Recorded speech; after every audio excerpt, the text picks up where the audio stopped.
The metal lid on the street popped up like a slow-moving coin. Cold air rushed out of the dark hole. Two men climbed from the tunnel, faces gray with dust, breath steaming in the night. Behind them, the lights of a massive prison glowed like a sleeping giant. They had just crawled under it. They had just slipped out of it. They stood still, listening. No alarm yet, no shouting, just the quiet hum of a small New York town at 5 a.m. One man was older, broad-shouldered, eyes sharp like broken glass. The other was younger, lean, quick, with a runner's focus. They didn't talk. They looked left. They looked right.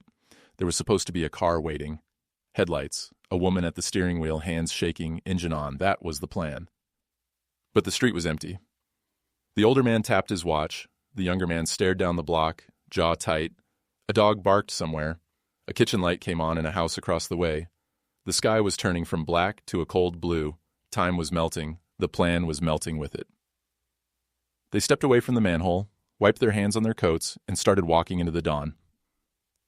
And that was the moment the prison break became real. Who were they? How did they get out? And why wasn't the car there?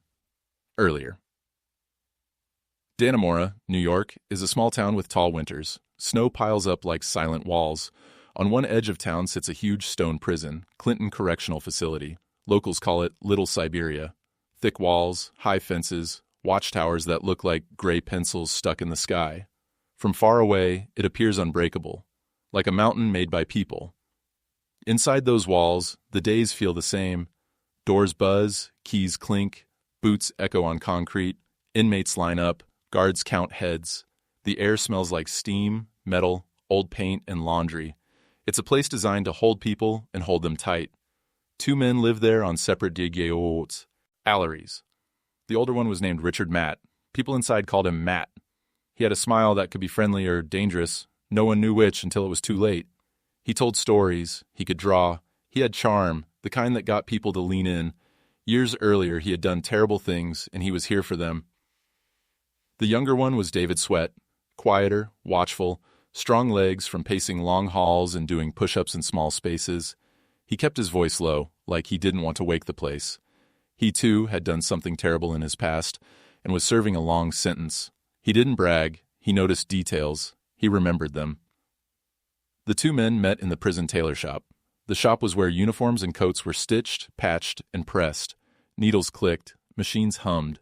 Fabric dust floated in the light like tiny ghosts. The shop had rules like everything else, but it also had something rare in a place like this. Movement. People came and went. Workers, supervisors, deliveries. One supervisor was a woman named Joyce. She was friendly, nervous, and kind in the ordinary ways that make a long day easier. She laughed at simple jokes. She liked being helpful. She liked feeling needed. She had a husband who also worked for the prison, and a life outside those walls with ordinary things: groceries, TV shows, dog-eared paperbacks, quiet dinners.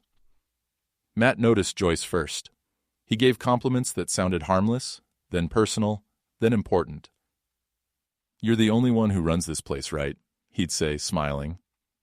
He'd draw her a small picture, a rose, a bird, a sunset torn from memory, and hand it to her folded neatly as if it were just a note. He'd ask about her day. He'd remember her answers. That's how small doors open in big walls, slowly, softly, without a sound. Sweat watched. He didn't charm. He measured. If Matt was the voice, Sweat was the map. Where read the pipes? When do the lights cut? Which nights are loudest? Which guards keep a strict count and which ones trust their routine too much? In prison, time is sand. Most people let it slip away. A few try to build with it. Matt and Sweat started to build. They learned the back of their cells like a puzzle. Behind the bunk, behind the painted concrete, there were old service spaces, catwalks and steam pipes that spidered through the belly of the prison, leftover paths from another era when buildings were made like ships. If you could reach those spaces, you could move like a ghost, where no one expected a person to be. Reaching those spaces required more than thinking. It required teeth, metal teeth. It required tools. Tools in a prison are like thunder in a library. Everyone hears them, so the plan needed camouflage. The hum of industrial fans, the clatter of the shop, the hissing breath of the steam pipes. The loudest nights were best, when the big machines ran hot and the whole building filled with white noise. On those nights, the men worked. They had help, little things at first, a piece of chalk, a tiny bit of light, A simple request that didn't seem like a big deal until it grew into one. Joyce started bringing what she thought she could hide, wrapped, told to herself as favors, convinced by words. It's harmless. It's only for art. It's just to fix a vent. With each favor, the line moved. The wall inside her moved, too. A hacksaw blade can look like nothing, a thin strip of metal easy to hide in cloth or food. But a hacksaw blade is a key that doesn't look like a key. At night, when the gallery was quiet and the fan in the cell block covered small sounds, the blades sang across metal. Shk, shk, shk. Slow, patient. One cut becomes a slot becomes a hole becomes a doorway big enough for a man to slip through. Matt and Sweat pulled their bunks forward. They cut a square behind each bed, fitting the piece back during the day like a puzzle so guards would see a normal wall, at knee on.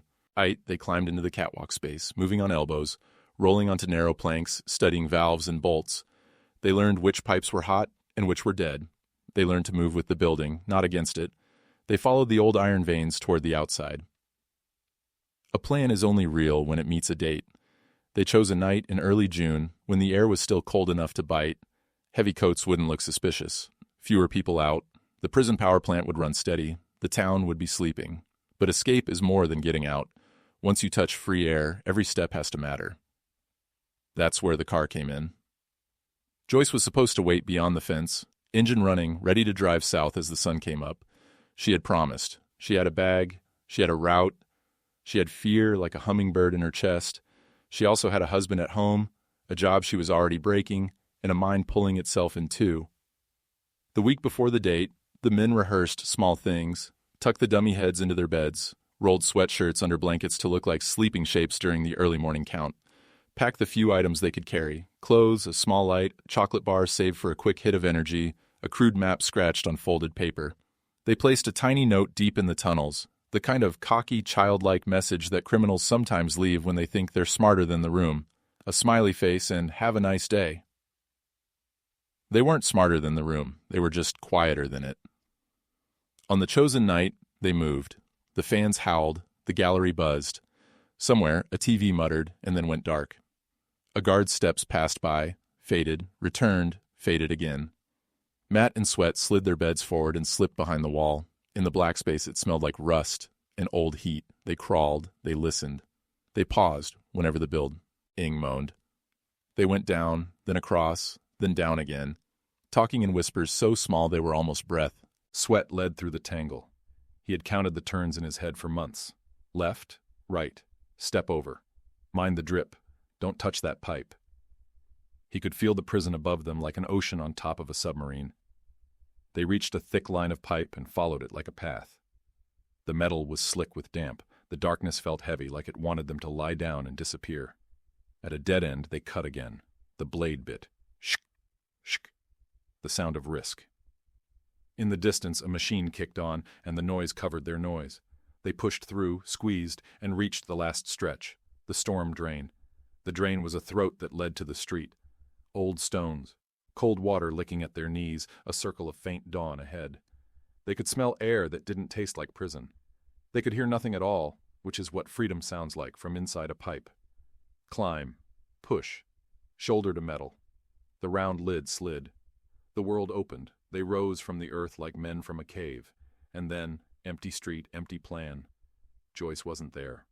Miles away, she was sitting under bright hospital lights, telling a story with pieces missing, saying her chest hurt, saying she couldn't breathe right, saying words that were true and not true at the same time. Panic had pulled her away from the meeting point. Fear had won. The plan had a hole in it as big as a night sky. Back at the manhole, the men were not panicking. Not yet. Matt put a hand on Sweat's shoulder. "We move," he whispered. That was the whole plan now. Move. Into the town that built its mornings around that prison. Past quiet houses where people slept with windows cracked to let in the cool air. Past the chain-link fences that rattled with the wake of passing trucks. Past a sign that said, Dannemora in block letters. They kept to the edges, heads down, coats up. The older man cracked a tiny smile, like he tasted the new AE. They didn't have a car. They didn't have their pickup. They didn't have the woman who was supposed to drive them away from the line they had just crossed. They had only their legs, their wits, and the distance between the sirens and the trees. "Go," Matt hissed. "Now." They ran, and as they ran, the first prison alarm split the morning open like a blade.